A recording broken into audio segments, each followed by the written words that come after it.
All righty, folks. It has been a minute since we've had this fine gentleman on the channel, but he has come back to educate this heathen on the good words from the Bible. Mr. Brian Addison, how are you, sir? Big Mike, I am doing fantastic. Just fresh off of a 5-day challenge last week, so just getting my sea legs back under me. Had a good time pouring out, business coaches, consultants, showing them how to grow their brands online. And so we had a good time with them last week. But yeah, I'm happy to be back. It's been a couple weeks. I missed you, man. I missed you too, man. It's I love these conversations. Opens my eyes, makes me smarter, better. It makes me more of a deep thinker. So I'm curious, what passage from the Bible do you have today? So today we got Proverbs 20:4, which says, "Those too lazy to plow in the right season will have no food at the harvest." Those too lazy to plow in the right season will have no food at the harvest. And I bring this up because last week on my YouTube live, somebody commented and wanted me to talk about like how to make money with the new administration and policies, right? And when I was thinking about what to talk about this week and what could be helpful for the audience, I was like, this is so spot on. Like, it's certain principles that if you work the principles, regardless of administration and policies, you're always going to be fine, right? You're just always going to be fine. And so those too lazy to plow in the right season will have no food at the harvest. People, and you're a Golden State fan, so you get this. People focus more on movements instead of moments. Mm-hmm.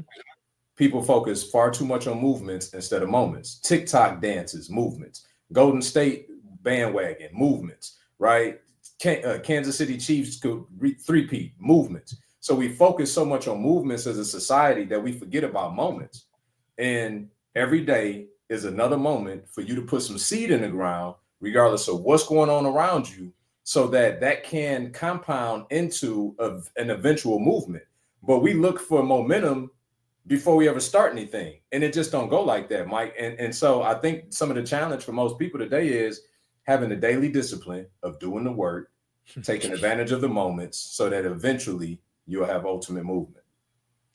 Yeah, I think it's wild. The more and more, like, let's just be clear. I'm not surprised anymore.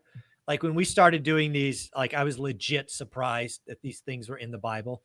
I'm not so surprised anymore because I've been so enlightened about just the words from thousands of years ago. But this one's awesome because I think life is made up of seasons.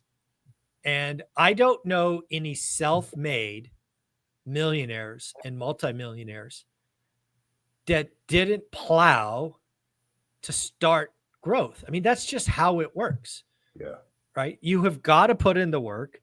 You guys hear me talk about all the time about, it's a 10-year season. The first 5 years really suck. But, in my world, as you get past 5 years, you can start to see the sprouts. And then, when you get to, year 10, you've got fruit and the tree keeps getting bigger and bigger and bigger, or bush or whatever you want to call it. And people stop waiting around to be tapped on the shoulder. Seriously. If you don't have it, get to work. And it sucks. I know. It's you got to put in the work. You got to plow the field. You got to remove the weeds. You got to plant. You got to water. You got to watch. It just takes time, man. It's wild. It does. And just so people know, like, I know if they've been following you for an extended period of time, they ought to know that you're ultra sensitive to this concept, right? Some 10,000 videos before, right? That you were doing this exact thing day in and day out, not knowing and even not caring who was coming, who wasn't coming. You were just committed to plowing every day. And even myself, being known on social media for the last 6 years at least, is just a real estate guy, right? And then over the last 6 months, been changing my identity, sort of like turning a cruise ship. Haven't made some grand announcement, but we're changing to start serving more business owners, coaches, and consultants.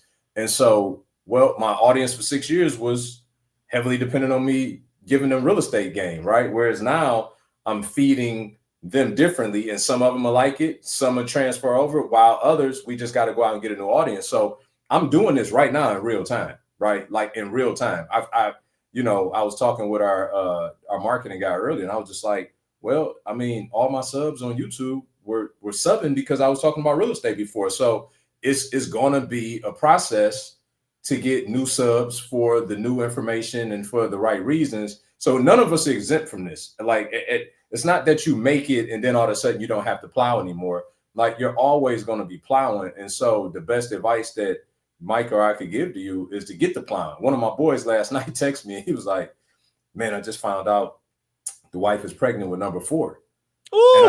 And I was laughing, right? Because he's probably he's 31. And I said, you do realize we had dinner one night when she was pregnant with number 3, and you said you wanted number 4. And I was like, at the end of the day, you're a baby farmer, right? Yeah. He's plowing, right? He's plowing for sure. She's spitting out the babies. So I said, man, you need to do like a baby making challenge or something, because I can promise you got that thing figured out. He like, it's always a good season to be planting. You know what I mean? So perpetuating this cycle. But it's just true in every aspect, though, Mike. Yeah, it's funny. I mean, even me, someone who's extremely disciplined, I took a challenge this year to get healthy, and I'm plowing. I'm doing all the stuff, down 15 pounds already. Come on. And it's always the season to be plowing, and then you see the results later. Nobody's going to tap you on the shoulder and give you anything. Nobody's going to bail you out. You got to decide what kind of life you want. You got to decide what kind of person you want to be. And it's just a great passage. Yeah, it really is. And it's a reminder that we have to measure the inputs and not the outputs.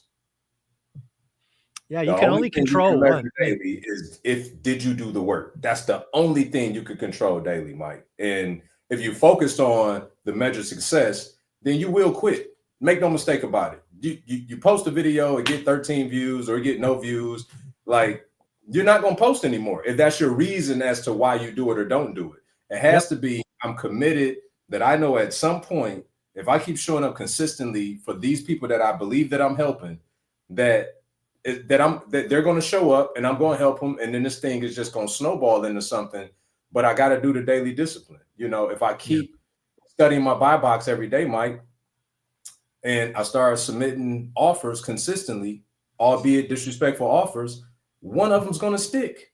Numbers game, baby. It will happen. It's just how it works every time. Every time. So hit me. Go ahead, Mike. Go ahead. I was just going to ask you to repeat the passage one more time. Oh yeah. So Proverbs 20:4. Those too lazy to plow in the right season will have no food at the harvest. I want to key on the word lazy. I want to key on that word because I don't think we've hit that yet.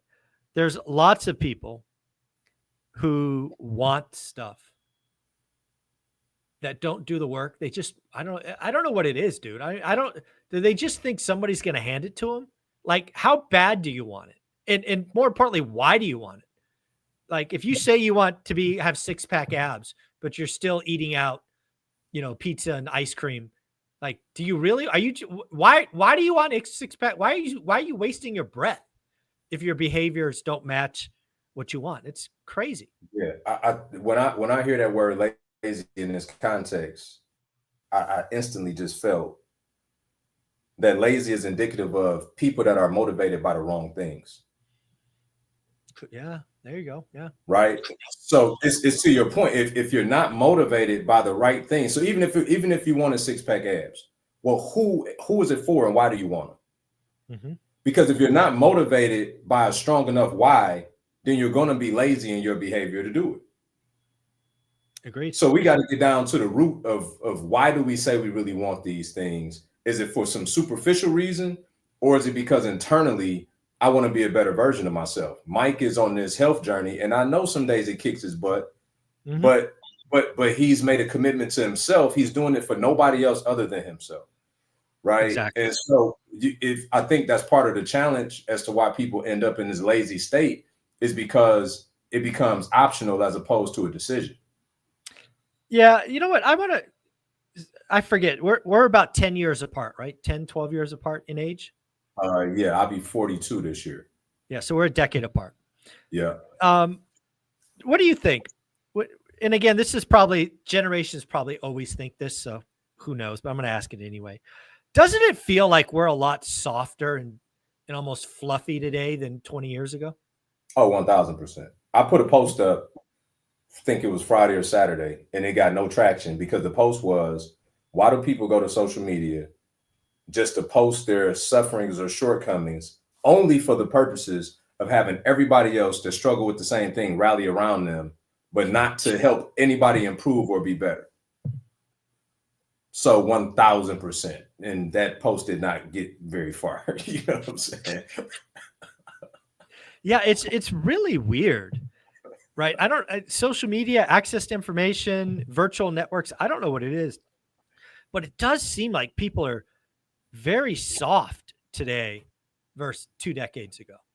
For sure. But it's because of that. I think we've normalized it to where it's like, oh yeah, it's cool to be mediocre, right? Like, you know, It's certainly never been easier to be in the top 1%. I mean, geez, just show up every day, do the work every day.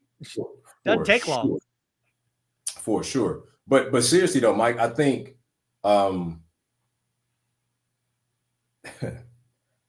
so I've got a client who recently made a post and they were just referencing the fact that their spouse had to remind them to make their post, right? Ah! But the problem is that the services that they offer is helping people grow their marketing in various forms, right? Not necessarily specifically the content, but in general, in a general sense. And so I just gently sent a message and was like, why would you try to normalize yourself by acting as though you have a struggle in this specific area when your target market, you're teaching the importance of why all of this is important? Yep.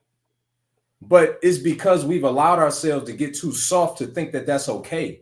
Because what you're really doing is you're waiting for everybody else that struggles in the area of doing that thing to rally around you and make you feel better about the fact that you just not owning your stuff and doing the things necessary for you and your business. So that's just another example of what you're talking about, Mike. We got to stop. Like, how about let's hold each other more accountable online, right? Like, how about if I do have a struggle with something, that I show you my scar instead of me bleeding, because I've got on the other side of it, and now I can help you to do. I'm not saying not be vulnerable. I'm not saying not go help people, but for me just to show up every day bleeding and, oh my God, I'm depressed and I didn't know how I was gonna get out of bed today. And it's like, and there's a bunch of other people that's like, oh, you got this. And I know people gonna probably watch this and be like, oh my God, Brian is like horrible, right? But where'd the other Brian go? We want the other Brian back, the soft Brian. Bro, like, we in the business of making people better. You know what I mean? Absolutely. And I just see too much online right now that's not making people better, man. It's making them tremendously worse. I agree.